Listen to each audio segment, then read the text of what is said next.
అందరికీ నమస్కారం.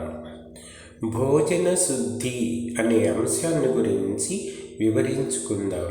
వివరిస్తున్నవారు బాలసుబ్రహ్మణ్యం, కలవలపల్లి.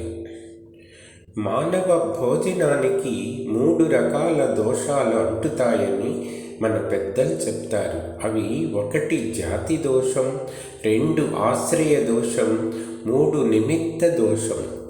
కొన్ని పదార్థాలకు స్వభావ సిద్ధంగా సహజంగా ఉండే దోషాన్ని జాతి దోషం అంటారు. అలాంటి దోషపూరితమైన పదార్థాలలో నీరుల్లి, వెల్లుల్లి, ముల్లంగి మొదలైన వాటిని చేర్చారు. జాతి దోషం లేకపోయినా అవి ఉండవలసిన చోటును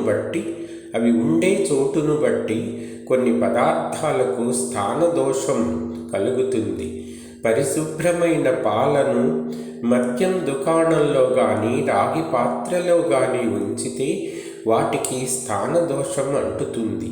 పుల్లటి పదార్థాలను కాంస్య పాత్రలో ఉంచితే, అంటే కంచు పాత్రలో ఉంచితే అవి పాడైపోతాయి. భోజన పదార్థాలకు కలిగే ఆశ్రయ దోషం అంటే ఇదే. పరిశుభ్రమైన స్థానంలో ఉంచిన భోజన పదార్థాలను కుక్క ముట్టుకున్న, వాటి మీద క్రిమి కీటకాదులు పాకిన అశుద్ధమవుతాయి. దీనిని నిమిత్త దోషం అంటారు. ఎవరికైనా కష్టం కలిగించి తద్వారా దక్కించుకున్న ఆహారం అన్ని విధాలా దుఃఖదాయకం అవుతుంది.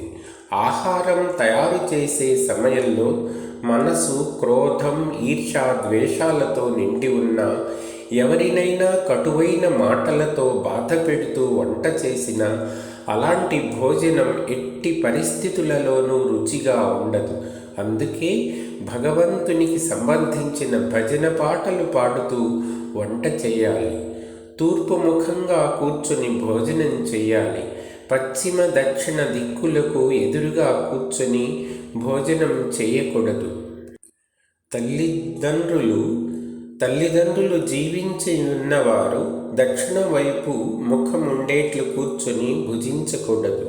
ఉత్తరముఖంగానూ కూడా నిషిద్ధమే. వడ్డన చేసేటప్పుడు ఉప్పు, కూరలు, ద్రవ పదార్థాలు, పాయసం, పెరుగు పచ్చడి మొదలైన వాటిని చేతితో తాకరాదు. చిన్న చిన్న గరిటెలతో ఆయా పదార్థాలను వడ్డించాలి.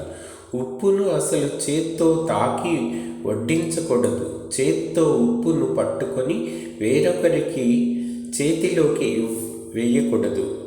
రొట్టెలు మొదలైన వాటిని ప్రేమతో వడ్డించాలి. ధన్యవాదాలు.